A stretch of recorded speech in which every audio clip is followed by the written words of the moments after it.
회장님, 제발 그 말은 하지 말아주세요. 너 정말 내 딸이 맞는 거냐? 저도 몰라요. 제 진짜 부모가 누군지. 20년 전 그 아이를 버린 건 도혁이었어. 할인아, 내가 늦게라도 널 찾았다.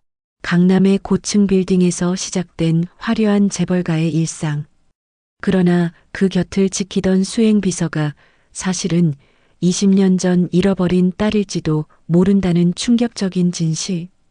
형제 간의 음모, 언론 스캔들, 그리고 밝혀지는 과거의 비밀. 과연 두 사람은 잃어버린 시간을 넘어 진짜 가족으로 다시 만날 수 있을까? 지금부터 100억 자산가와 수행 비서의 드라마보다 더 드라마 같은 이야기가 펼쳐집니다. 그 전에 잠깐 1초만 투자해서 구독, 좋아요 버튼을 꾹 눌러주시면 영상 제작에 큰 힘이 됩니다. 지금 바로 시작하겠습니다. 서울 강남 한복판에 우뚝 솟은 60층짜리 초고층 빌딩, 그 꼭대기층에 자리한 회장실에서 강도연은 창밖을 내다보고 있었습니다. 오늘도 변함없이 바쁘게 흘러가는 도시의 모습이 발밑으로 펼쳐져 있었죠. 58배 나이에도 불구하고 여전히 날카로운 눈매와 단정한 체격을 유지하고 있는 도연은 재벌 2세로 태어나 자수성가로 사업을 일구어 100억대 자산을 쌓아 올린 성공한 기업가였습니다. 이른 아침부터 시작된 하루 일정은 숨 돌릴 틈 없이 빡빡했습니다.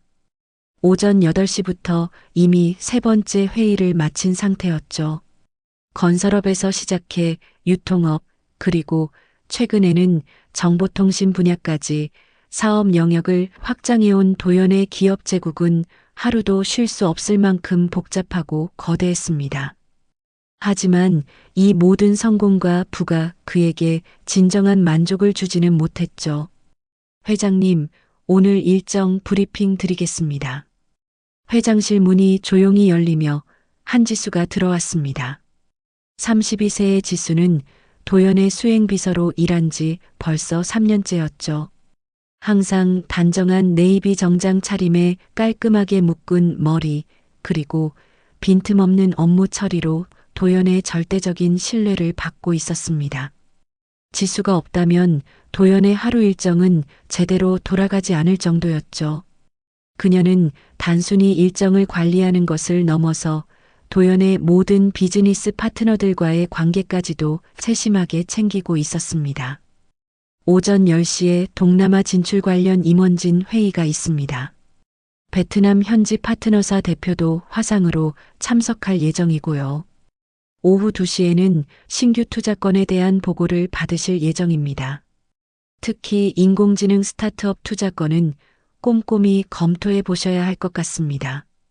그리고 오후 5시에는 자선재단 후원금 관련 미팅이 예정되어 있습니다. 고아원 시설 개보수 관련 안건이 주요 논의 사항입니다.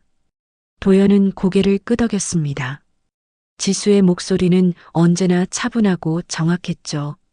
하지만 그녀가 고아원이라는 단어를 언급할 때마다 도연의 가슴 한편이 묘하게 아려왔습니다. 지수 자신도 고아원 출신이라고 했었는데 그런 개인적인 배경 때문인지 고아원 관련 업무를 특히 세심하게 챙기곤 했거든요. 지수 씨, 고생이 많네요. 항상 이렇게 세심하게 챙겨주니 정말 고맙습니다. 특히 자선재단 업무는 다른 직원들보다 지수 씨가 훨씬 꼼꼼하게 처리해 주시는 것 같아요. 당연한 일입니다, 회장님. 도움이 필요한 아이들을 위한 일이니까요. 지수는 담담하게 대답했지만 도연은 그녀의 눈빛에서 묘한 감정을 읽어낼 수 있었습니다. 마치 무언가를 숨기고 있는 듯한 그런 느낌이었죠. 하지만 도연은 그 감정이 무엇인지 정확히 알 수가 없었습니다. 지수는 항상 완벽한 프로페셔널을 유지했거든요. 개인적인 감정을 드러내는 법이 거의 없었죠. 하루 종일 쉴 새 없이 이어진 회의와 업무 처리가 끝나갈 무렵 도연은 문득 피로감을 느꼈습니다. 몸의 피로라기보다는 마음의 피로였죠. 아무리 성공적인 사업을 일구고 아무리 많은 돈을 벌어도 채워지지 않는 공허함이 있었습니다. 그 공허함의 정체를 도연은 너무나 잘 알고 있었죠. 회의가 끝난 후 저녁 시간, 도연은 혼자 회장실에 남아 있었습니다. 거대한 책상 위에는 오늘 하루 처리한 서류들이 가지런히 정리되어 있었고, 한쪽 벽면에는 도연이 받은 각종 표창장과 감사패들이 빼곡히 걸려 있었습니다. 올해의 기업인상, 사회공헌대상, 자선사업 공로상. 하지만 이 모든 영광스러운 상장들도 그의 마음을 채워주지는 못했죠. 도연은 책상 서랍에서 고급 위스키 한 병을 꺼내 잔에 따라 마셨습니다. 창밖으로는 서울의 야경이 화려하게 펼쳐져 있었지만 그의 마음은 어둠으로 가득했죠. 이런 저녁이면 늘 떠오르는 것이 있었습니다. 바로 20년 전 교통사고로 잃어버린 어린 딸 할인이었죠.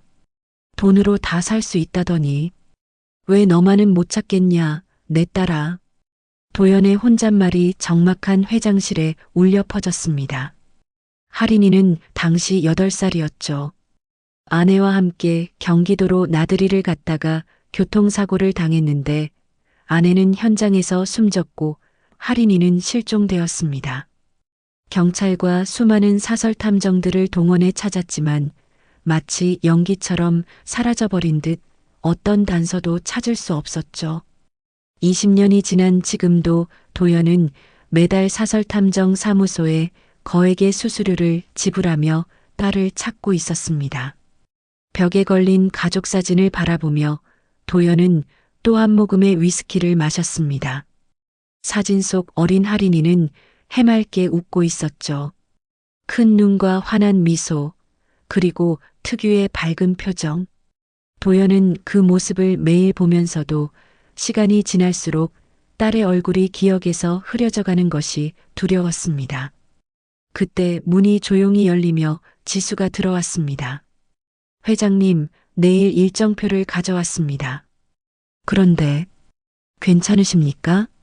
지수는 도연의 우울한 표정을 놓치지 않았습니다. 언제나 강철같이 단단해 보이는 도연이지만 이런 저녁이면 종종 이렇게 혼자서 술을 마시곤 했거든요. 지수는 그런 도연의 모습을 보며 가슴 한편이 아려왔습니다. 왜인지 모르게 그의 슬픔이 자신의 가슴에도 전해져 왔죠.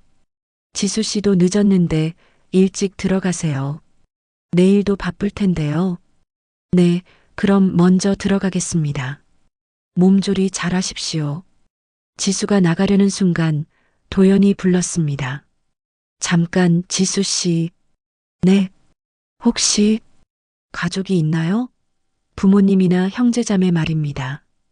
갑작스러운 질문에 지수의 얼굴이 순간 굳어졌습니다. 손에 들고 있던 서류가 살짝 떨리는 것을 도연은 놓치지 않았죠. 저는 고아원에서 자랐습니다. 부모님에 대한 기억은 거의 없고요. 어릴 때 사고로 그냥 그렇게 혼자 살아왔습니다. 그렇군요. 미안합니다. 괜한 질문을. 괜찮습니다. 그럼 먼저 실례하겠습니다. 지수가 나간 후 도연은 다시 위스키 잔을 들었습니다. 왜인지 지수의 대답이 마음에 걸렸죠.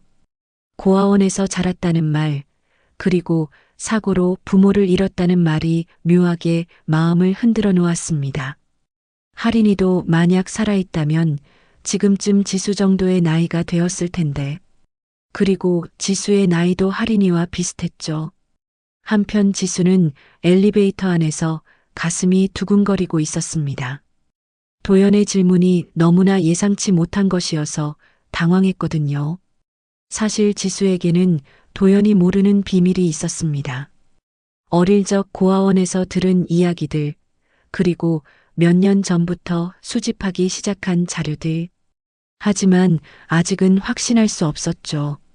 지하 주차장에서 자신의 작은 차에 오른 지수는 룸미러로 자신의 얼굴을 바라보았습니다. 왜인지 모르게 도연과 대화할 때마다 묘한 기시감이 들곤 했죠. 마치 오래전부터 알고 지낸 사람과 이야기하는 듯한 편안함과 동시에 뭔가 중요한 것을 숨기고 있다는 죄책감이 함께 밀려왔습니다. 집에 돌아온 지수는 작은 원룸 아파트의 방 한 켠 구석에 있는 작은 서랍을 열었습니다. 그 안에는 20년 전 신문 기사들이 가지런히 정리되어 있었죠. 재벌가 교통사고, 어린 딸 실종, 강도연 회장 딸 찾기 수사 계속, 실종 아동 할인이 어디에, 고아원 아동 신원 확인 어려워. 지수는 그 기사들을 바라보며 깊은 한숨을 내쉬었습니다. 각 기사마다 형광펜으로 표시된 부분들이 있었고 여백에는 지수의 필기체로 메모들이 빼곡히 적혀 있었죠. 언젠가는 진실을 마주해야 해. 하지만 지금은 아니야. 아직은. 밤이 깊어가는 서울 하늘 아래 두 사람은 각자의 방에서 같은 아픔을 안고 잠 못 이루는 밤을 보내고 있었습니다. 도연은 잃어버린 딸을 그리워하며 지수는 숨겨둔 진실의 무게를 견디며 말이죠.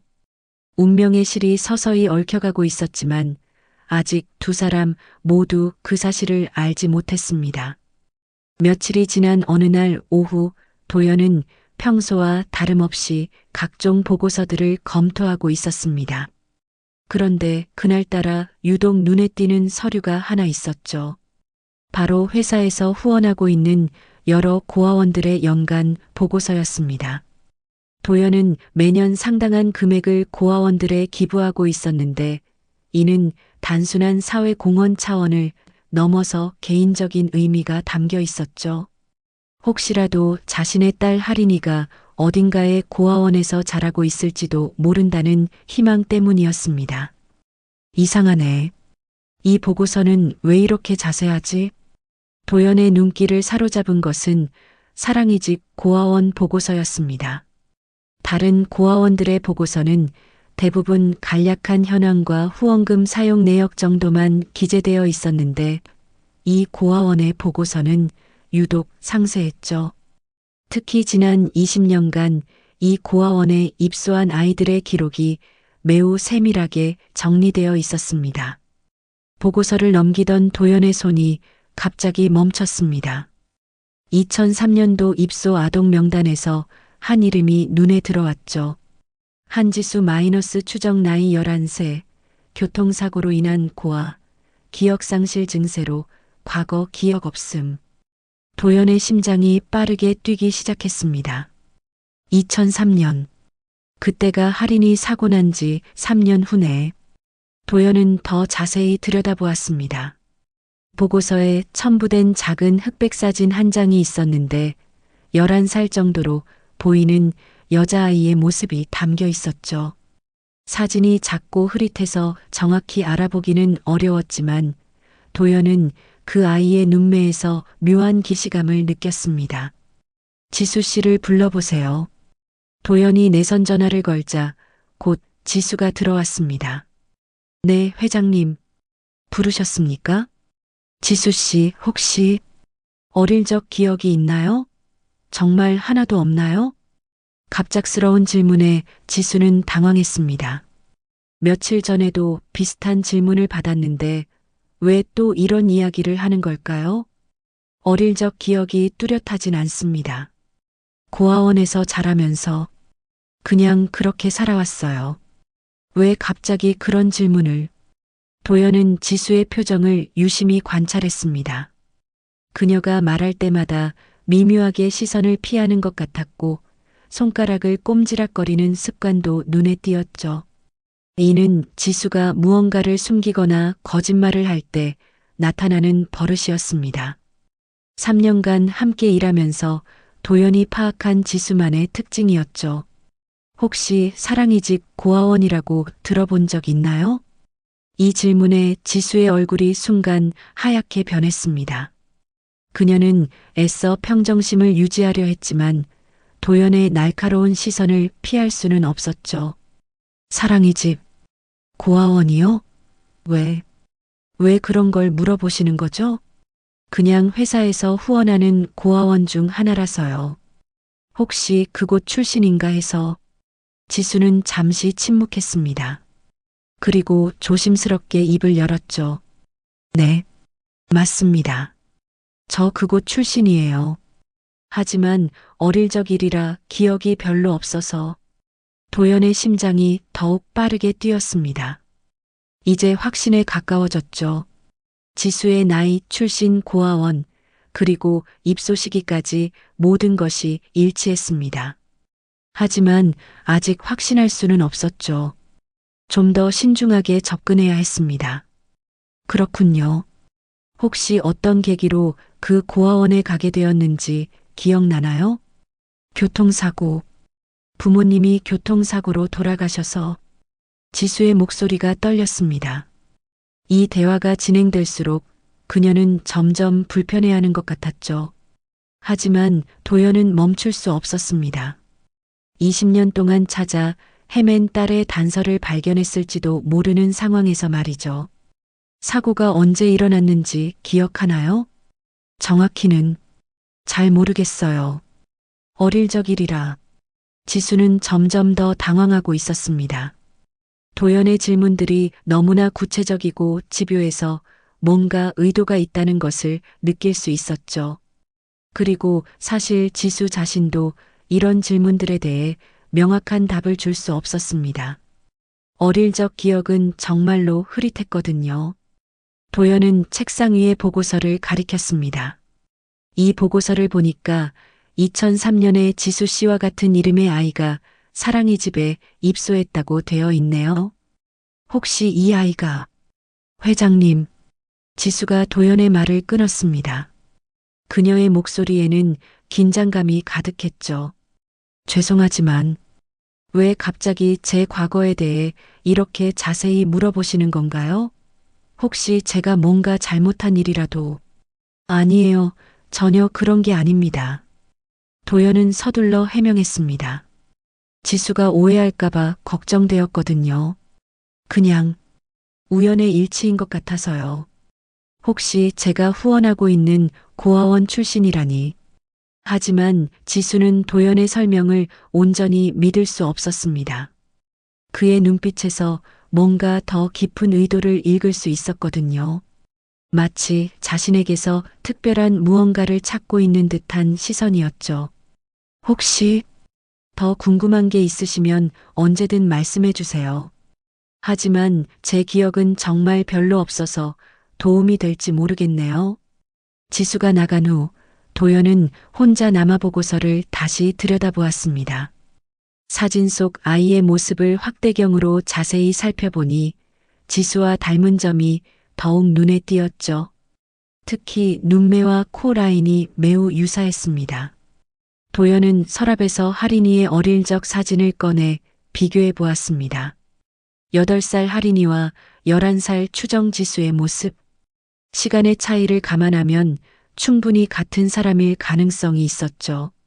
하지만 이름이 다르잖아. 하린이와 지수. 도연은 고민에 빠졌습니다. 혹시 고아원에서 새로운 이름을 지어준 것일까요? 아니면 기억상실로 인해 본명을 잊어버린 것일까요? 여러 가지 가능성들이 머릿속을 맴돌았습니다. 한편 지수는 자신의 자리로 돌아와서도 마음이 편치 않았습니다. 도연의 질문들이 너무나 구체적이어서 뭔가 의미가 있다는 것을 직감할 수 있었거든요. 그리고 사실 지수 자신도 몇 년 전부터 자신의 정체성에 대해 의문을 품고 있었죠. 왜 하필 강도연 회장에 대한 기사를 모으기 시작했을까? 지수는 자신도 모르게 시작한 기사 수집에 대해 생각해 보았습니다. 처음에는 단순한 호기심이었죠. 자신이 일하게 된 회장의 과거가 궁금해서 인터넷 검색을 하다 보니 딸을 잃은 비극적인 사연을 알게 되었습니다. 그리고 그 사연이 묘하게 자신의 마음을 흔들어 놓았죠. 퇴근 시간이 되어 집으로 돌아간 지수는 다시 한번 자신의 비밀 서랍을 열어보았습니다. 20년 전 신문 기사들과 함께 최근에 추가된 자료들도 있었죠. 사랑이 집 고아원에 대한 정보, 2003년도 교통사고 관련 기사들, 그리고 실종 아동 찾기 관련 자료들. 설마, 정말 설마. 지수는 거울 앞에 서서 자신의 얼굴을 자세히 들여다보았습니다. 도연과 닮은 점이 있을까요? 코 라인이나 눈매에서 유사한 점을 찾을 수 있을까요? 하지만 확신할 수는 없었죠. 그날 밤 도연과 지수는 각자의 방에서 같은 생각에 잠겨 있었습니다. 혹시 자신들이 찾고 있던 답이 바로 눈앞에 있었던 것은 아닐까 하는 생각 말이죠. 하지만 아직 어느 쪽도 확신할 수는 없었습니다. 단지 운명의 실이 서서히 얽혀가고 있을 뿐이었죠. 며칠 후 도연은 더 이상 의욕을 참을 수 없었습니다. 지수가 정말 자신의 딸일 가능성이 높아지면서 그는 은밀하게 조사를 시작하기로 결심했죠. 하지만 직접 나서기에는 너무 위험했습니다. 만약 틀렸다면 지수와의 관계가 돌이킬 수 없이 악화될 수 있었거든요. 김 과장을 불러보세요. 도연이 부른 사람은 김민석 과장이었습니다. 그는 회사의 기획조정실에서 일하는 직원으로 각종 조사 업무를 담당하고 있었죠. 특히 인사 관련 신원 조회나 배경 조사에 능숙한 인물이었습니다. 네, 회장님. 부르셨습니까? 김 과장, 급한 일이 있어서 그러는데 혹시 개인적으로 부탁할 일이 있습니다. 절대 비밀로 부탁하고요. 김 과장은 도연의 진지한 표정을 보고 긴장했습니다. 회장이 직접 비밀 조사를 부탁한다는 것은 상당히 중요한 일임을 의미했거든요. 한지수 수행비서에 대해 자세히 조사해 주세요. 특히 어릴 적 경력과 고아원 생활, 그리고 입양이나 성명 변경 기록이 있는지 확인해 보고요. 알겠습니다. 언제까지 필요하신지요? 가능한 한 빨리요. 하지만 절대 본인이 모르게 해야 합니다. 김 과장이 나간 후 도연은 창밖을 내다보며 복잡한 심경에 빠져 있었습니다. 이런 식으로 직원을 조사하는 것이 옳은 일인지 확신이 서지 않았거든요. 하지만 20년 동안 찾아 헤맨 딸을 발견했을지도 모르는 상황에서 가만히 있을 수만은 없었죠. 한편 지수는 평소와 다름없이 업무를 처리하고 있었지만 며칠 전 도연과의 대화가 계속 마음에 걸렸습니다. 그의 질문들이 너무나 구체적이었고 마치 자신에게서 무언가를 찾고 있는 듯한 느낌이 들었거든요. 혹시 회장님이 제 정체를 의심하고 계신 걸까? 지수는 자신도 모르게 이런 생각을 하게 되었습니다. 사실 그녀 역시 몇 년 전부터 자신의 정체성에 대해 의문을 품고 있었거든요. 특히 도연 곁에서 일하면서 그에 대한 기사들을 접하게 되면서 묘한 기시감을 느끼곤 했죠. 그날 오후 지수는 평소보다 일찍 퇴근했습니다.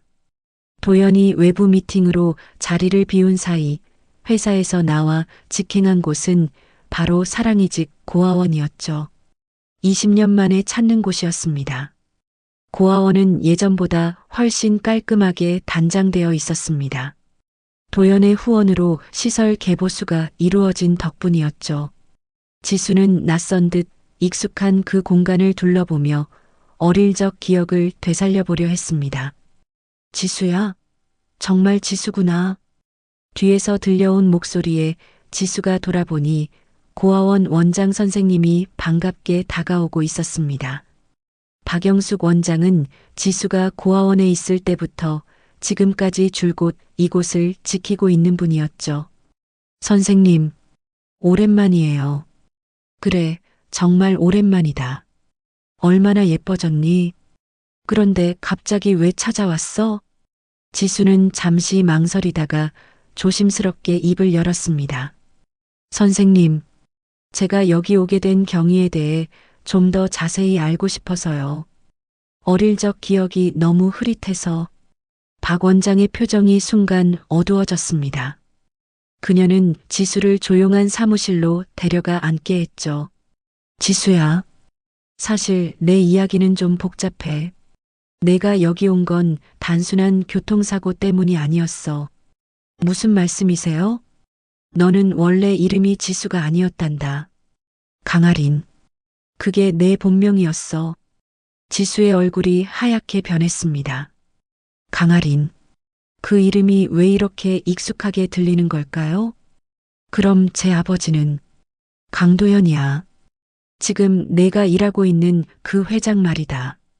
박 원장의 말에 지수는 충격을 받아 한동안 말을 잇지 못했습니다. 자신이 의심했던 것이 사실이었던 거죠. 하지만 왜 지금까지 이런 중요한 사실을 숨기고 있었던 걸까요? 왜 지금까지 말해주지 않으셨어요? 박 원장은 깊은 한숨을 쉬었습니다. 지수야. 아니, 하리나. 사실 내가 여기 온 건 단순한 사고가 아니었어. 누군가가 의도적으로 너를 여기에 데려왔단다. 의도적으로요? 사고 현장에서 너를 구해준 사람이 있었는데 그 사람이 너를 병원이 아닌 이곳으로 데려왔어. 그리고 신원을 감추고 새로운 이름을 지어달라고 부탁했지. 지수는 점점 더 혼란스러워졌습니다. 누가 왜 자신을 아버지로부터 떼어놓으려 했던 걸까요? 그 사람이 누구였나요? 강도혁. 내 아버지의 동생이었어. 이 말을 들은 순간 지수는 모든 퍼즐이 맞춰지는 느낌을 받았습니다. 회사에서 종종 마주치는 강도혁 전무의 얼굴이 떠올랐죠. 그는 항상 자신을 보는 시선이 묘하게 불편했었는데 이제 그 이유를 알 것 같았습니다. 도혁이는 회사 경영권을 노리고 있었어. 만약 할인이. 그러니까 내가 살아있다면 상속에 문제가 생길 수 있었거든. 그래서 너를 없애려 했던 거야. 없애려 했다고요? 처음에는 정말로. 하지만 차마 어린아이를 해칠 수는 없었나 봐. 대신 내 신원을 감추고 고아원에 맡긴 거지. 그리고 나에게 절대 누구에게도 말하지 말라고 협박했어. 박 원장의 목소리가 떨렸습니다. 20년 동안 지켜온 비밀을 털어놓는 것이 쉽지 않았거든요. 선생님도 힘드셨을 텐데. 왜 지금에야 말씀해 주시는 거예요? 최근에 도연이가 이곳에 후원을 늘리면서 내 기록을 자세히 물어보더라. 혹시 내 정체를 눈치챈 건 아닌가 싶어서. 그리고 이제는 도혁이의 협박이 무의미해졌어. 내가 이미 성인이 되었고 스스로 판단할 수 있는 나이니까. 지수는 머리가 복잡했습니다. 자신이 찾던 진실이 이렇게 충격적일 줄은 몰랐거든요. 그동안 함께 일해온 도연이 자신의 아버지라니. 그리고 도혁이 자신을 없애려 했다니. 그럼 아버지, 도연 회장님은 제가 살아있다는 걸 모르시는 거예요? 그럼 20년 동안 계속 찾고 계셨어. 얼마나 괴로워하셨는지. 지수의 눈에 눈물이 맺혔습니다. 그동안 도연이 보여준 외로움과 슬픔의 정체를 이제야 알게 되었거든요. 딸을 잃은 아버지의 마음이었던 거죠. 선생님, 저 어떻게 해야 할까요? 그건 내가 결정할 일이야, 하리나. 하지만 한 가지는 확실해. 도연이는 널 무척 사랑했고 지금도 그래. 내가 어떤 선택을 하든 그 마음은 변하지 않을 거야. 고아원을 나선 지수는 한동안 길을 걸으며 생각에 잠겼습니다. 20년 동안 숨겨져 있던 진실이 밝혀진 지금 어떻게 해야 할지 막막했거든요. 도연에게 모든 것을 털어놓아야 할까요? 아니면 좀 더 신중하게 접근해야 할까요? 그런데 집에 거의 다 와서 지수는 이상한 기분을 느꼈습니다. 누군가가 자신을 따라오고 있는 것 같았거든요. 뒤를 돌아보니 정말로 검은색 승용차 한 대가 일정한 거리를 두고 따라오고 있었죠. 지수는 가슴이 두근거렸습니다. 혹시 도혁이 자신의 정체가 발각될까봐 감시하고 있는 건 아닐까요? 아니면 도연이 자신을 조사하고 있는 건일까요? 어쨌든 지수에게는 이제 중요한 결정을 내려야 할 시간이 다가오고 있었습니다. 진실을 밝힐 것인가 아니면 계속 숨기고 살 것인가. 하지만 이미 너무 많은 사람들이 진실에 가까워지고 있었죠. 그날 밤 지수는 자신의 서랍에 있던 모든 자료들을 다시 꺼내 보았습니다. 이제는 단순한 추측이 아니라 확실한 증거들이었죠. 자신이 강아린이고 도연의 딸이라는 사실을 증명하는 자료들 말입니다. 이제 숨지 않을 거야. 나 자신을 찾고 아버지와 마주할 거야. 지수는 마침내 결심을 굳혔습니다. 하지만 그 과정이 순탄하지만은 않을 것이라는 예감도 들었죠. 특히 도역이라는 변수가 있는 한 진실을 밝히는 일은 위험할 수도 있었습니다. 다음 날 아침 도연은 김 과장으로부터 조사 결과를 받았습니다. 보고서를 읽어 내려가면서 그의 표정은 점점 굳어졌죠. 지수에 대한 의심이 확신으로 바뀌는 순간이었습니다. 회장님, 한지수 씨의 본명은 강아린으로 추정됩니다. 2003년 사랑의 집 고아원에 입소할 당시 기록을 보면 교통사고 피해자로 분류되어 있고 당시 나이도 정확히 일치합니다. 도연의 손이 떨렸습니다. 20년 동안 찾아 헤맨 딸이 바로 곁에 있었다는 사실이 믿기지 않았거든요. 그런데 이상한 점이 있습니다. 고아원 입소 과정이 일반적이지 않아요. 보통은 경찰이나 사회복지사를 통해 오는데 지수 씨의 경우는 개인이 직접 데려왔다고 기록되어 있습니다. 개인이요? 누구죠? 그 부분이 애매하게 처리되어 있어서 좀 더 조사가 필요할 것 같습니다. 도연은 보고서를 덮고 깊은 생각에 잠겼습니다. 지수가 정말 할인이라면 왜 이렇게 복잡한 과정을 거쳐 고아원에 가게 되었을까요? 그리고 왜 지금까지 자신의 정체를 숨기고 있는 걸까요? 김 과장, 이 일은 절대 비밀로 해주세요. 그리고 혹시 다른 사람이 지수 씨에 대해 조사하고 있는지도 확인해 보고요. 알겠습니다, 회장님. 김 과장이 나간 후 도연은 지수를 불렀습니다. 이제는 직접 대면해서 진실을 확인해야 할 때였죠. 지수 씨, 앉으세요. 지수는 도연의 진지한 표정을 보고 불안감을 느꼈습니다. 어제 고아원에서 들은 이야기 때문에 더욱 예민해져 있었거든요. 지수 씨, 아니, 할인 씨라고 불러야 할까요? 이 말을 들은 순간 지수의 얼굴이 창백해졌습니다. 드디어 들킬 때가 온 것이었죠. 회장님, 그게 왜 지금까지 숨겼나요? 당신이 제 딸이라는 걸 왜 말하지 않았죠? 도연의 목소리에는 억눌린 감정이 가득했습니다. 기쁨과 분노, 그리고 배신감이 뒤섞여 있었죠. 저도 확신할 수 없었어요. 어릴 적 기억이 없어서, 그리고 설령 그렇다 하더라도 어떻게 말씀드려야 할지. 지수의 눈에 눈물이 맺혔습니다. 20년 동안 품고 있던 비밀이 드러나는 순간이었죠. 확신할 수 없었다고요? 그럼 왜 제 기사들을 모으고 있었나요? 왜 저에 대해 그렇게 자세히 조사했나요? 도연은 이미 지수의 모든 것을 알고 있었습니다. 그녀가 자신에 대한 기사를 수집하고 있다는 사실까지 말이죠. 지수는 더 이상 숨길 수 없음을 깨달았습니다. 네, 맞아요. 저는 회장님이 제 아버지일 가능성을 생각하고 있었어요. 하지만 어떻게 확인해야 할지, 그리고 확인된다면 어떻게 해야 할지 몰랐어요. 그래서 제 곁에서 일하면서 저를 관찰하고 있었던 거군요. 도연의 목소리가 차갑게 변했습니다. 그동안 지수가 보여준 헌신적인 모습들이 모두 연기였을까 하는 의심이 들었거든요. 아니에요. 그런 게 아니라 처음에는 단순히 일하러 온 거였어요.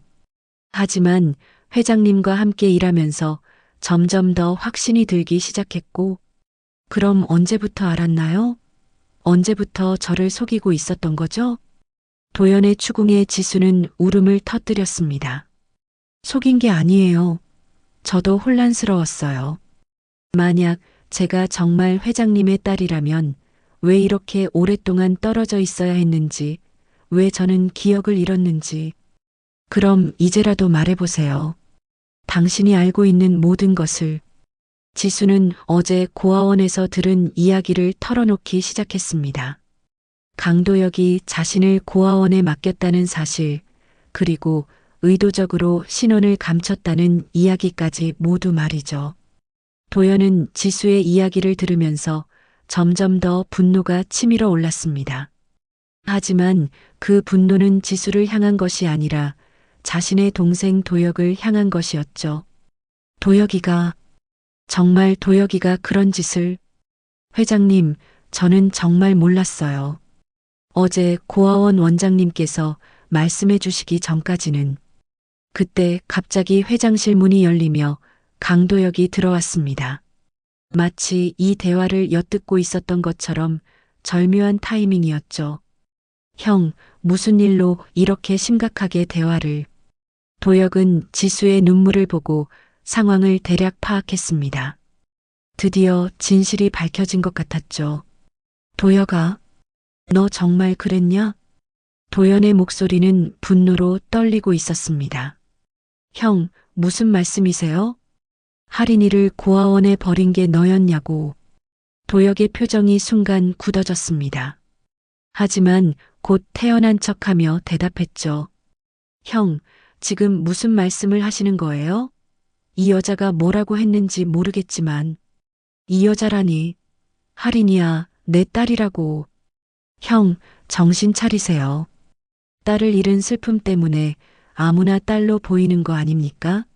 이 여자는 그냥 우리 회사 직원일 뿐이에요. 도혁은 끝까지 시치미를 떼었습니다.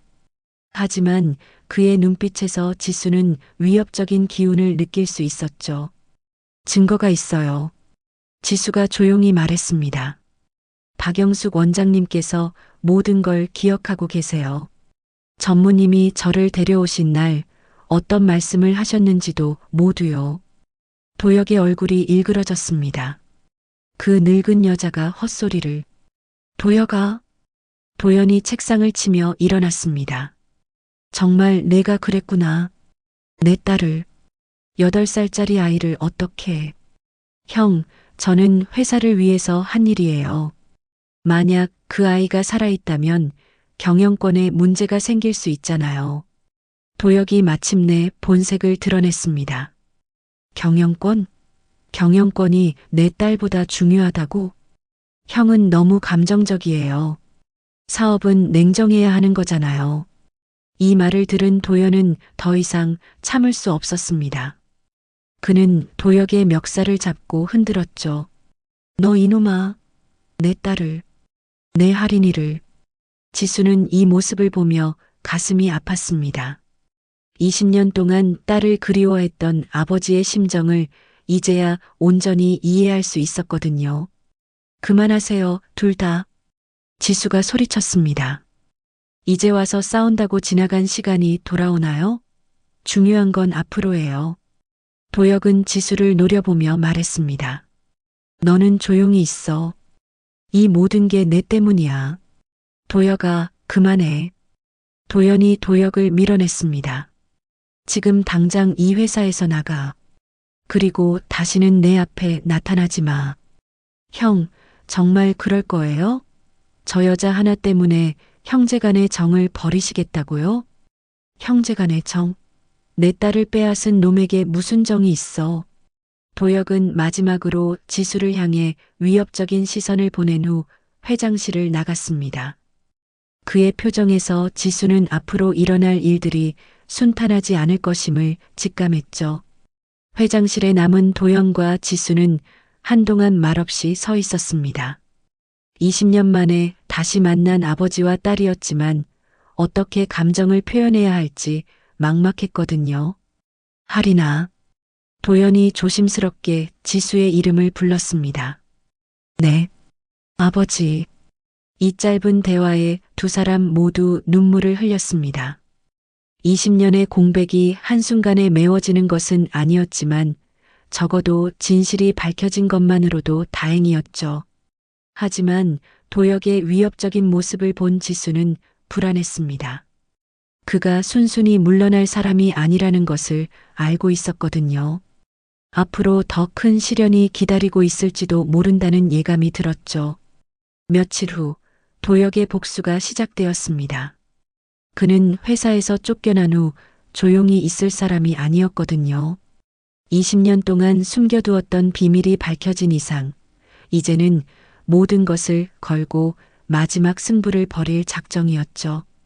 기자님, 정말 흥미로운 이야기가 하나 있는데요. 도혁은 평소 알고 지내던 연예부 기자에게 전화를 걸었습니다. 사회면 기자가 아닌 연예부 기자를 선택한 이유는 따로 있었죠. 연예부 기자들은 보다 자극적이고 선정적인 기사를 쓰는 경향이 있었거든요. 강도연 회장과 그의 수행비서 사이에 뭔가 수상한 관계가 있다는 정보를 입수했습니다. 나이 차이가 26살이나 나는데 최근 들어 비정상적으로 가까워지고 있어요. 기자는 흥미를 보였습니다. 재벌가의 스캔들은 언제나 좋은 기사거리였거든요.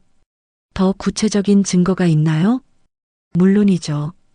회장이 개인적으로 그 여자의 과거를 조사하고 있다는 사실, 그리고 최근에는 둘이 회장실에서 격정적인 대화를 나누는 모습도 목격되었고요. 도혁은 교묘하게 사실을 왜곡했습니다.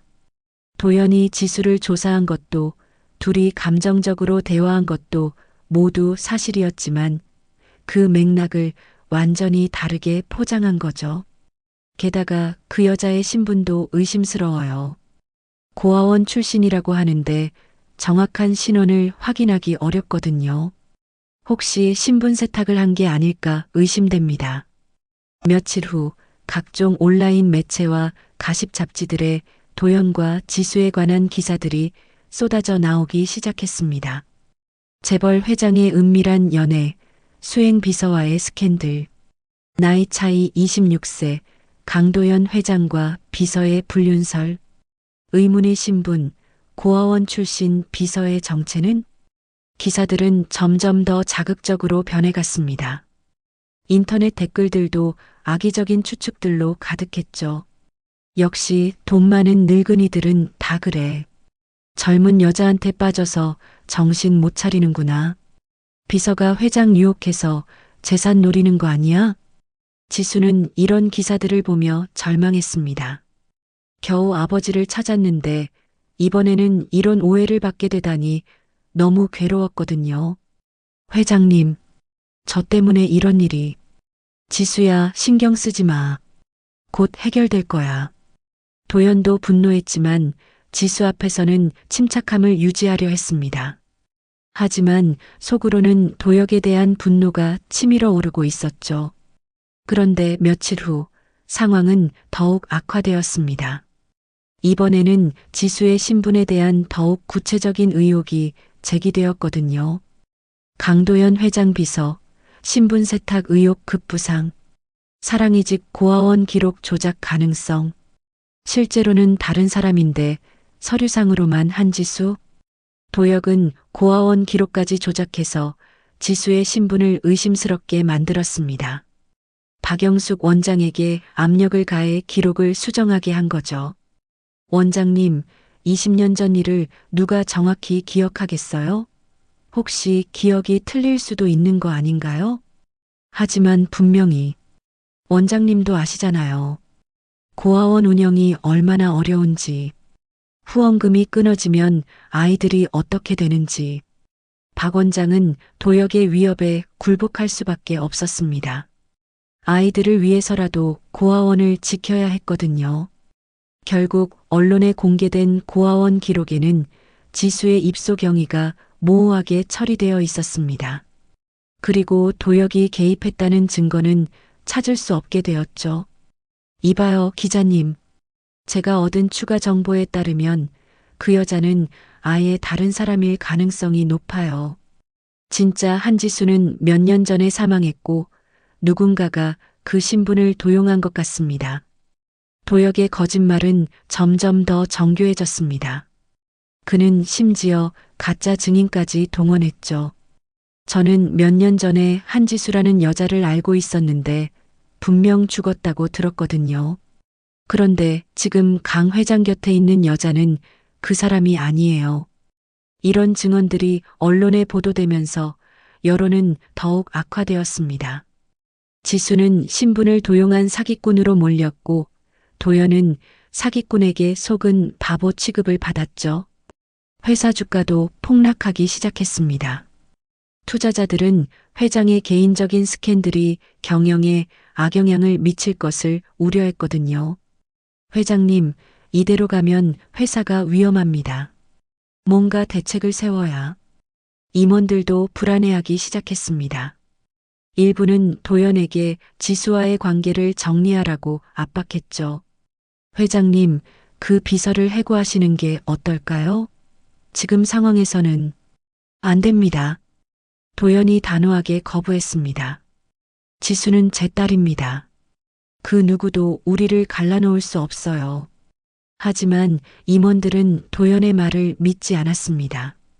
언론에서 지수의 신분을 의심하고 있는 상황에서 도연의 주장은 오히려 더 의심스럽게 보였거든요. 회장님도 사기에 당하신 겁니다. 냉정하게 판단하셔야. 지수는 이런 상황을 더 이상 견딜 수 없었습니다.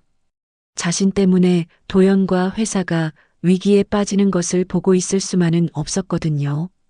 회장님, 저 그만두겠어요. 뭐라고? 이 상황을 끝내려면 제가 떠나는 수밖에 없어요. 제가 있는 한 계속 이런 일이 반복될 거예요. 지수야, 그런 말 하지 마. 우리가 포기하면 도역이 이기는 거야. 하지만 회사가 더 위험해지면 안 되잖아요. 직원들과 주주들을 생각해서라도. 도연은 지수의 말에 할 말을 잃었습니다. 그녀의 말이 틀리지 않았거든요. 하지만 이제 막 찾은 딸을 다시 잃을 수는 없었죠.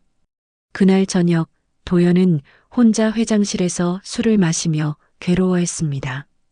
20년 만에 딸을 찾았지만 세상은 그들의 행복을 허락하지 않는 것 같았거든요.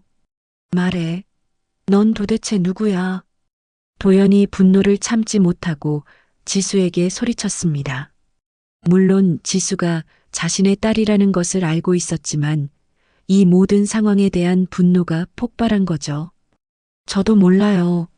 제 진짜 부모가 누군지. 전 그냥 버려진 아이였을 뿐이라고요. 지수도 울부짖으며 대답했습니다. 비록 진실을 알고 있었지만 이 순간만큼은 정말로 모든 것이 혼란스러웠거든요. 두 사람의 관계는 최악의 상황으로 치달았습니다. 언론의 압박과 주변의 의심 속에서 그들은 서로를 의심하기 시작했죠. 도역의 계획은 성공하고 있었습니다. 언론의 공격이 더욱 거세지면서 지수는 더 이상 버틸 수 없다고 생각했습니다. 매일 아침 출근길에는 기자들이 몰려들어 플래시를 터뜨리고 질문을 쏟아냈죠. 회사 안에서도 직원들의 시선이 따가웠습니다. 모든 사람들이 자신을 의심의 눈초리로 바라보고 있었거든요. 지수야, 힘들겠지만 조금만 더 참아보자. 도연이 위로했지만 지수의 마음은 이미 결정되어 있었습니다. 아버지, 아니 회장님, 저는 정말 떠나는 게 맞는 것 같아요. 이 상황이 계속되면 회사가 더 큰 피해를 입을 거예요.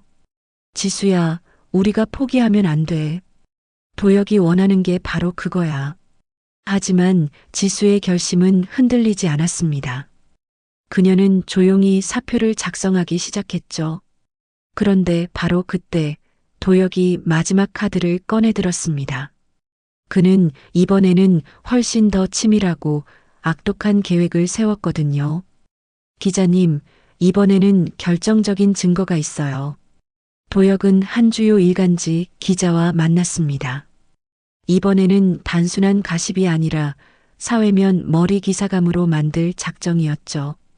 한지수라는 여자는 실제로는 북한에서 온 간첩일 가능성이 높습니다. 고아원 기록도 모두 조작된 거고 강도연 회장에게 접근한 것도 우리나라 주요 기업의 기밀을 빼내기 위해서예요. 기자는 황당해했습니다. 그런 큰 이야기를 어떻게 증명하실 건가요? 증거가 있어요.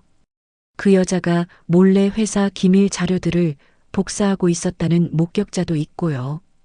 도혁은 회사 내 몇몇 직원들을 매수해서 거짓 증언을 하도록 했습니다. 그리고 지수의 컴퓨터에 몰래 이상한 파일들을 심어놨죠. 게다가 그 여자의 계좌로 정체불명의 거액이 입금된 기록도 있어요. 아마 간첩 활동에 대한 대가로 받은 돈일 겁니다. 이건 역시 도혁이 조작한 것이었습니다. 그는 자신의 비자금을 이용해서 지수의 계좌로 돈을 보낸 후 그 기록을 증거로 제시한 거죠. 며칠 후 폭탄급 기사가 터졌습니다.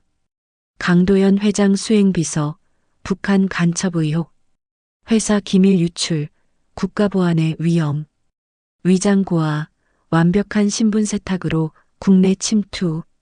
이 기사가 나가자 여론은 완전히 뒤바뀌었습니다. 이제는 단순한 불륜 스캔들이 아니라 국가안보 문제가 되어버린 거죠. 강도연 회장도 간첩에게 속은 피해자일 수 있다. 우리나라 기업 보안 시스템의 허점 드러나. 정부 차원의 수사 필요.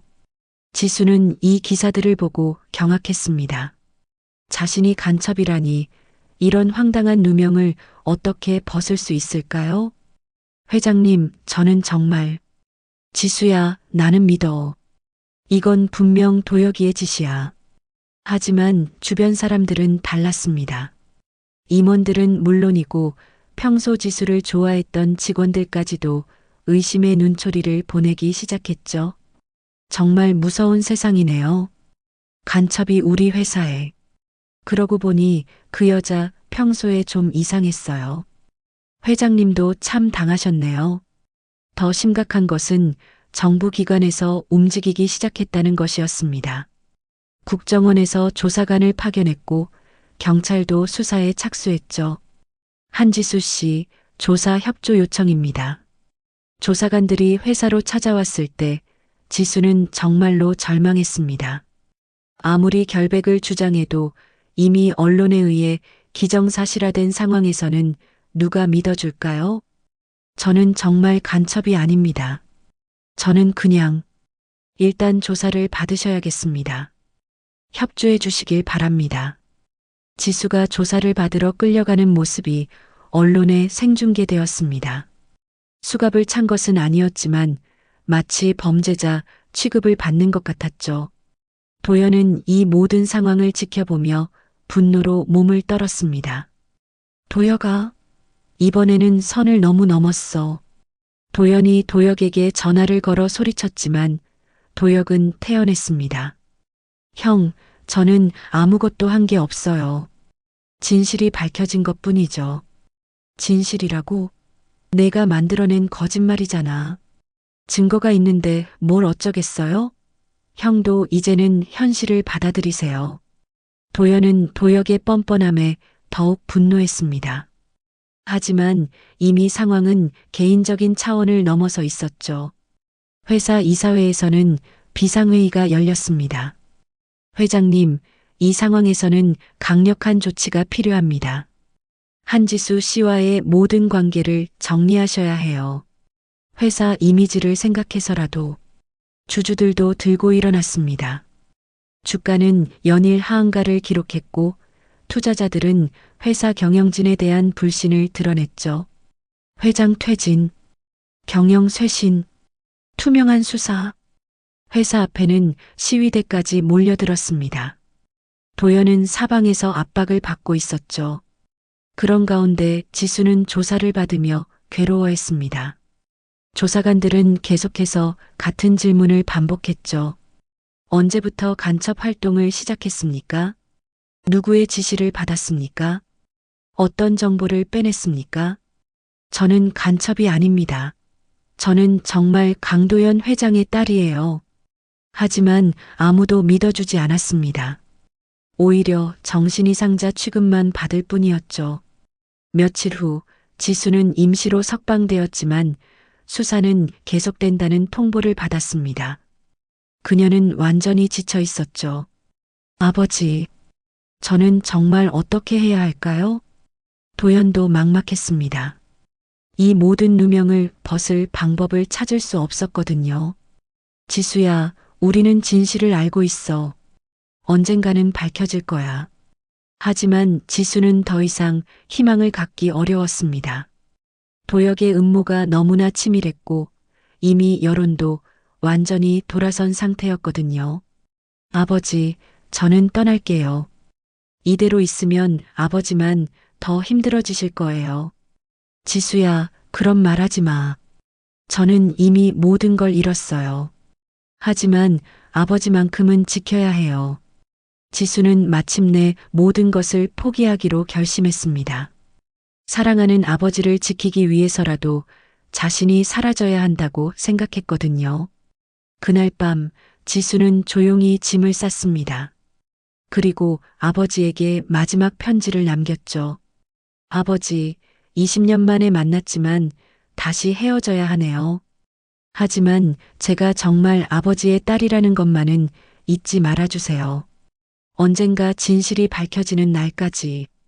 지수가 떠난 지 며칠 후 도연은 그녀를 찾기 위해 온갖 노력을 다했습니다. 하지만 지수는 마치 연기처럼 사라져버렸죠. 휴대폰도 꺼져 있었고 아는 사람들 중 누구도 그녀의 행방을 알지 못했습니다. 회장님, 이제라도 상황을 정리하시는 게. 임원들은 여전히 도연에게 압박을 가했지만 도연의 마음은 딸을 찾는 것 외에는 아무것도 들어오지 않았습니다. 그런데 바로 그때 예상치 못한 곳에서 진실이 드러나기 시작했습니다. 박영숙 원장이 더 이상 침묵을 지킬 수 없다고 결심한 것이었죠. 저는 더 이상 거짓말을 할 수 없어요. 박 원장은 떨리는 목소리로 기자들 앞에 섰습니다. 도혁의 협박에 굴복했던 자신을 용서할 수 없었거든요. 한지수. 아니, 강아리는 정말로 강도현 회장의 딸이 맞습니다. 20년 전 강도혁 전무가 직접 그 아이를 저희 고아원에 데려왔어요. 박 원장의 증언은 폭탄이었습니다. 그녀는 도혁으로부터 받았던 협박 편지들과 녹음 파일까지 공개했죠. 도혁 씨가 저를 협박해서 기록을 조작하게 했습니다. 그 아이의 정체를 숨기라고, 절대 누구에게도 말하지 말라고 위협했어요. 이 증언이 나가자 여론이 급격히 바뀌기 시작했습니다. 그동안 지수를 간첩으로 몰아간 모든 의혹들이 도혁의 조작이었다는 것이 밝혀진 거죠. 이게 무슨 소리야? 도혁은 급히 반박했지만 이미 늦었습니다. 박 원장의 증언 외에도 다른 증거들이 속속 드러나기 시작했거든요. 수사기관에서도 재조사에 착수했습니다. 지수의 컴퓨터에서 발견된 수상한 파일들을 정밀 분석한 결과 모두 외부에서 조작되어 심어진 것으로 밝혀졌죠. 파일 생성 시간과 접근 기록을 보면 한지수 씨가 회사에 없었던 시간에 만들어진 것들입니다. 그럼 누군가가 의도적으로 심어놓은 거네요? 네, 그렇습니다. 그리고 계좌 추적 결과 의심스러운 입금의 출처도 밝혀졌습니다. 수사관들이 추적한 결과 지수의 계좌로 입금된 돈의 출처는 도혁이 관리하던 비자금 계좌였습니다. 그가 직접 돈을 보낸 후 그것을 증거로 사용한 것이었죠. 이런 진실들이 하나씩 밝혀지면서 도혁은 점점 궁지에 몰렸습니다. 그는 마지막까지 발악했지만 이미 모든 증거가 그의 범행을 가리키고 있었죠. 도혁 씨, 출국 금지 조치가 내려졌습니다. 조사에 협조해 주시기 바랍니다. 이건 모함이야. 나는 아무것도 안 했어. 하지만 수사는 급물살을 탔습니다. 도혁이 매수한 직원들도 하나둘씩 진실을 털어놓기 시작했거든요. 도혁 전무가 돈을 주면서 거짓 증언을 하라고 했어요. 지수 씨 컴퓨터에 파일을 심으라고 지시받았습니다. 모든 게 도혁 전무의 계획이었어요. 언론도 태도를 바꿨습니다. 그동안 지수를 간첩으로 몰아간 기사들을 쓴 기자들은 사과 기사를 내보냈죠. 한지수 씨에게 깊이 사과드립니다. 조작된 정보로 인한 오보였습니다. 강도혁의 치밀한 음모에 언론도 이용당했습니다. 하지만 도연은 이런 변화에도 기뻐할 수 없었습니다. 지수가 어디에 있는지 알 수 없었거든요. 지수야, 이제 모든 게 밝혀졌어. 돌아와. 도연은 매일 밤 지수를 부르며 괴로워했습니다. 진실이 밝혀진 들 딸이 없다면 무슨 소용이 있을까요? 그런데 며칠 후 뜻밖의 곳에서 지수의 소식이 들려왔습니다. 그녀는 제주도의 한 작은 펜션에서 지내고 있었던 것이었죠. 지수 씨 맞죠? TV에서 봤어요. 펜션 사장이 지수를 알아보고 연락을 해온 것이었습니다. 그분 여기서 며칠째 혼자 있는데 많이 힘들어 보여요. 밥도 제대로 안 드시고. 도연은 즉시 제주도로 향했습니다. 20년 만에 찾은 딸을 다시 잃을 수는 없었거든요. 제주도의 작은 펜션에서 도연은 마침내 지수를 만날 수 있었습니다. 그녀는 바닷가를 홀로 바라보며 앉아 있었죠. 지수야. 지수는 도연의 목소리를 듣고 뒤돌아보았습니다. 그녀의 얼굴은 지쳐 있었지만 눈빛만은 여전히 맑았죠. 아버지, 어떻게 여기까지? 지수야, 이제 모든 게 밝혀졌어. 내 결백이 증명되었고 도혁이는 구속되었어. 지수는 이 소식을 들으며 안도의 눈물을 흘렸습니다. 하지만 여전히 마음 한편에는 두려움이 남아 있었죠. 정말 모든 게 끝난 건가요? 그래, 이제 정말 끝났어. 우리는 자유롭게 아버지와 딸로 살 수 있어. 도연은 지수를 따뜻하게 끌어안았습니다. 20년의 공백과 최근의 시련을 모두 견뎌낸 두 사람이었죠. 저, 회장님의 딸 강아린입니다. 지수가 마침내 자신의 정체를 당당하게 밝혔을 때 도연은 감격의 눈물을 흘렸습니다. 하린아, 내가 늦게라도 널 찾았다. 바닷바람이 불어오는 제주도 해변에서 아버지와 딸은 드디어 진정한 재회를 할 수 있었습니다. 도혁의 음모는 완전히 무너졌고 진실은 마침내 빛을 보게 되었죠. 하지만 도혁은 마지막까지 저항했습니다. 이건 끝이 아니야. 넌 나 때문에 평생 상처 안고 살 거다. 법정으로 끌려가면서도 그는 도끼 어린 말을 내뱉었습니다. 하지만 이미 모든 것은 끝난 상태였죠. 도혁은 아동유기, 명예훼손, 허위사실 유포, 업무방해 등 여러 죄목으로 실형을 선고받았습니다. 20년 동안 숨겨왔던 모든 죄악이 한꺼번에 심판받는 순간이었죠. 피고인 강도혁은 어린 조카를 의도적으로 가족과 분리시키고 허위 정보를 유포하여 무고한 시민에게 피해를 입힌 죄로 징역 12년을 선고한다. 판사의 선고가 떨어지자 방청석에 앉아있던 도연과 지수는 서로의 손을 꼭 잡았습니다. 마침내 정의가 실현된 순간이었죠. 몇 달 후 강도연은 경영 일선에서 한 발 물러서는 결정을 내렸습니다. 그동안의 일들을 겪으면서 진정으로 소중한 것이 무엇인지 깨달았기 때문이었죠. 회사는 여전히 견고했고 유능한 임원들이 경영을 이어갈 수 있었습니다. 이사회에서 결정하신 대로 저는 이제 명예회장직으로 물러나겠습니다. 도연의 발표에 임원들은 놀랐지만 그의 의지가 확고함을 알 수 있었습니다. 그리고 더욱 놀라운 발표가 이어졌죠. 앞으로는 제 딸 강아린과 함께 사회공헌재단을 새롭게 설립하여 운영할 예정입니다. 그동안 받은 사회의 사랑을 되돌려드리고 싶습니다. 지수?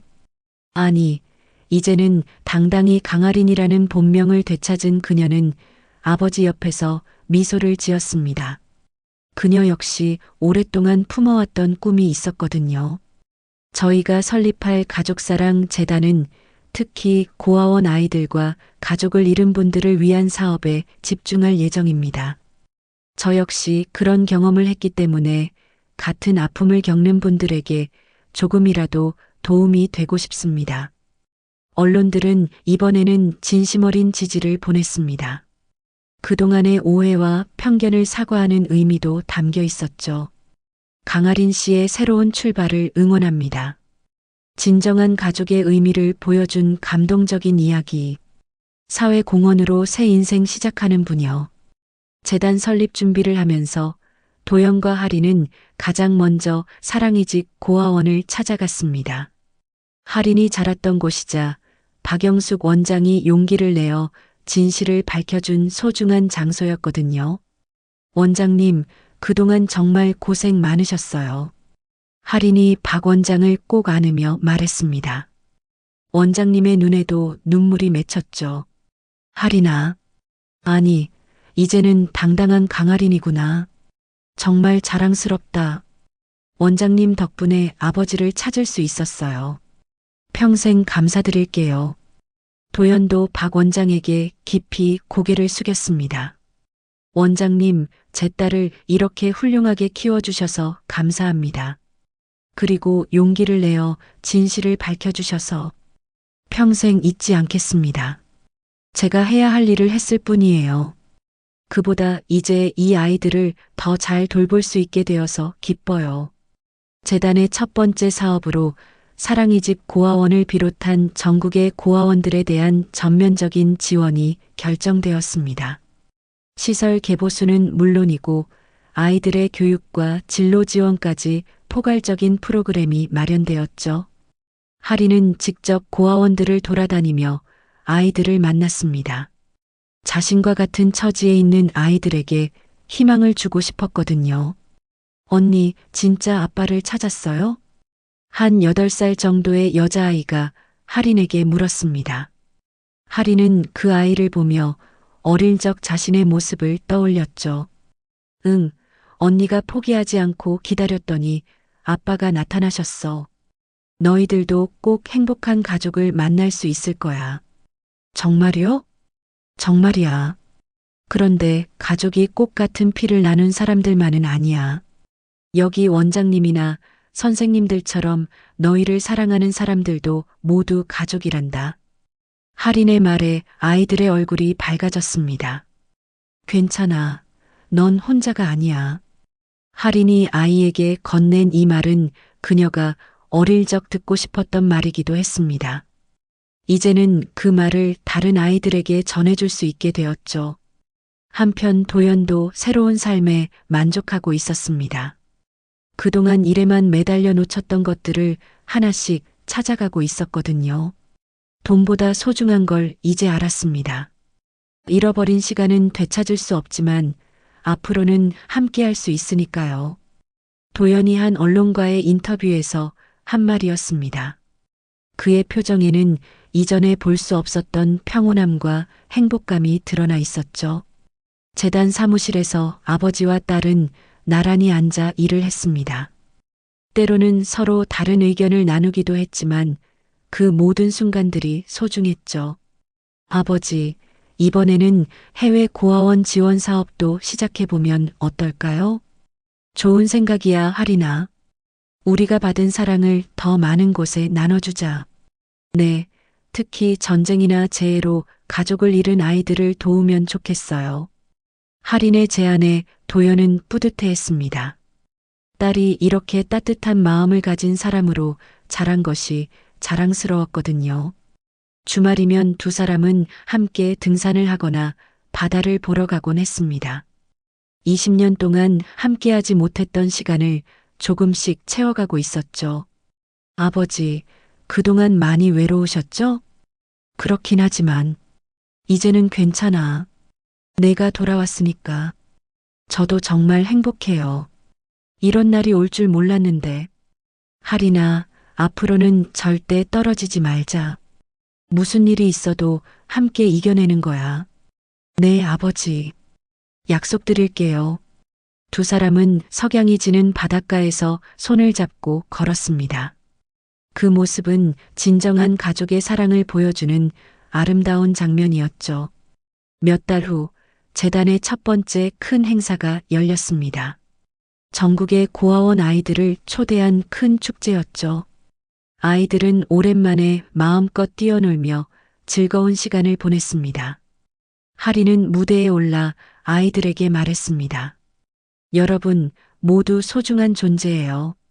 지금은 힘들고 외로울 수 있지만 반드시 행복한 날들이 올 거예요. 저처럼 말이에요. 아이들의 박수 소리가 회장을 가득 채웠습니다. 그 눈빛 속에는 과거의 상처를 이겨낸 단단함과 새로운 희망이 빛나고 있었죠. 도연은 뒤에서 그런 딸의 모습을 바라보며 미소를 지었습니다. 20년 전 잃었던 어린 하린이가 이렇게 훌륭한 여성으로 성장한 것이 너무나 자랑스러웠거든요. 그날 저녁 집으로 돌아온 두 사람은 거실에서 차를 마시며 대화를 나누었습니다. 아버지, 정말 행복한 하루였어요. 나도 그래. 내가 아이들과 함께할 때 정말 밝게 웃더구나. 제가 받은 사랑을 나눠주고 있다고 생각하니까 기뻐요. 이게 제가 할 수 있는 가장 의미 있는 일인 것 같아요. 도연은 딸의 말을 들으며 가슴이 벅찼습니다. 비록 20년이라는 긴 시간 동안 떨어져 있었지만 하리는 올바른 가치관을 가진 사람으로 자랐거든요. 하리나, 내가 이렇게 자라줘서 고마워. 정말 자랑스럽다. 아버지께서 저를 포기하지 않고 찾아주셨으니까 가능한 일이었어요. 앞으로도 계속 함께 좋은 일들을 해나가요. 달빛이 창문 너머로 들어오는 따뜻한 거실에서 아버지와 딸은 서로에 대한 사랑을 확인했습니다. 긴 고난의 시간을 거쳐 마침내 찾은 진정한 행복이었죠. 이제 강도영과 강아리는 새로운 시작을 맞이했습니다. 과거의 아픔은 그들을 더욱 강하게 만들었고 그 경험은 다른 사람들을 돕는 원동력이 되었습니다. 진정한 가족의 사랑과 용서, 그리고 희망의 힘을 보여주는 아름다운 이야기였습니다.